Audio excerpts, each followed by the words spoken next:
akka Reuters gabaasetti hooggantoonni Kooriyaa jecha Oromiyaa Shimallis Abdiisaa dabalatee Waluu Abdii Araarsaa Mardaasaa namoota kanneen of keessaa qabaa jira.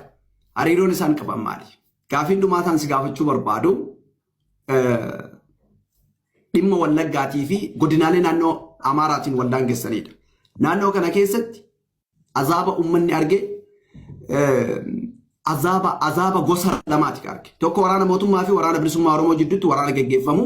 Kun ammoo waraana mootummaan hidhachiisee gara warra faannoo jedhamu kana jedhaniitiin ijaaramanii dhufanii uummata buqqisanii. Dhiyeenya kana yoo argitee jiraatte xalayaan isaan komishinii marii biyyaalessaa warri bilisiginnaa hundeesseef isaan barreeffatan aanota godinaalee Wallaggaa irra aanaan 20 godina addaa ta'ee nuufaa hundaa'u jedhanii kennitinedha. Aanota kanneen keessaa uummata guutumatti akka jechuun danda'amuun buqqisanii jiran. Dhimma kanarratti ejjennoon ati qabdu maali? Furmaanni ati keettu maali? Uummanni qe'ee irraa buqqeera, oomisha hin qabu, hundi shaambuu fi harki guddaan shaambuu fi magaalaa Naqamteetti buufata konkolaataa keessatti guddataa arti ijoolleen haadha abbaan qabne. Kan biraa dhimma milishaa Oromiyaati. Oromiyaa keessatti kanaan duraati waan tokko kaasteerta. Oromiyaa biyyattii san keessatti namni aangoo qabu milishaa fi muummicha ministeeraati jetteerta. Amma milishaan biyyattii keessatti abbaa fedhe mataa facaasa, abbaa fedhe ajjeesa, mallaqa barbaade namarraa guurata.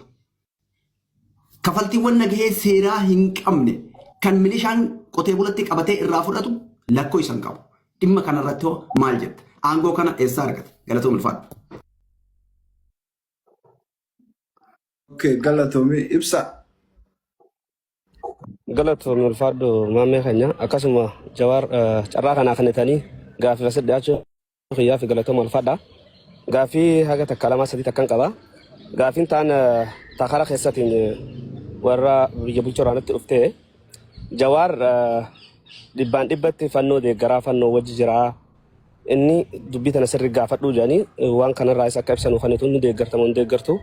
Inni itti aanu immoo kun gaaffii mataa kiyyanatti ta'e haalli yeroo hunda bulchiinsa sirna Itoophiyaa kana keessatti magaalaan naannoo Oromiyaa malee federaalliin jiru. Waan kun akkami federaala Itoophiyaa kana keessatti federaala ta'uun naannoo Oromiyaa keessa qofattiin tun ija siyaasaa tamiin laaltaa ati jechuun barbaada. Inni itti aanu immoo waa'ee ijoollee bosona jirtu sanaan wal qabatee ijoollee tana hagam takka deeggarta. Komii irraa qabdamoo deeggarta. Ammas ijoollee tana keessatti waa lamaatu ta'aa jira. Ijoolleen tun hoggaa ganda tokko qabatte ganda qabatte saniin haadhotii teenyan ililchaa jettiin. Ganda san keessa guyyaa san oolti malee guyyaa lammaffaa karaa caakkat deebiti. Mootummaan ganama siittuu ililchee haadha teenya tana ajjeesa. Waan kana hoo akkamiin laalta? Gaaffiin tiyya tana sadeeni carraa walii kaninee wal jala osoo buunee bareedaa jechuu barbaada. Galatoomii ulfaadhu jawwee. Ayyee galatooma I think deebisu na fakkaata. Markaan ni bu'e. Okay, deebisi bakka. Sadeen bakka deebifte jee yaade.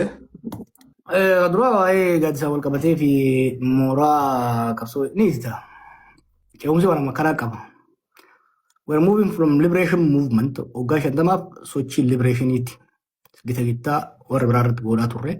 Amma we're moving to democratization. Mirga walootiin qabsaa turre duri. Amma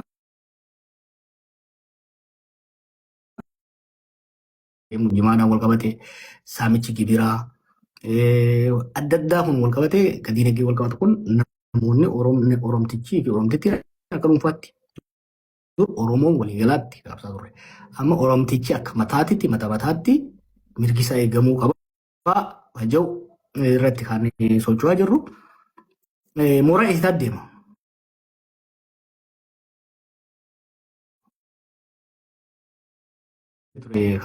Filannoon kunis gaarii maal godhaa? Clear godha amma. Babargaanfataa ture namoonni adda addaa fi jaarmanii adda addaa.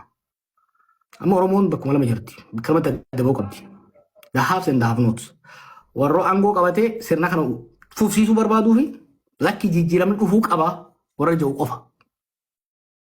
Amma bakka lamatti adda ba'uu jirti jechuudha.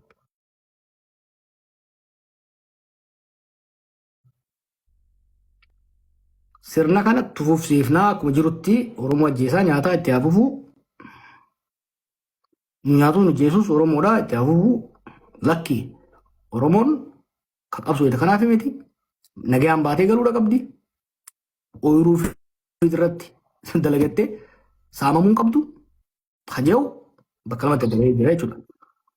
Mooraan kun of course clearly adda bahu waliin haasa'in nama jijjiirata haa ta'u garuu kana clear debating gara lamatti bahuu qaba.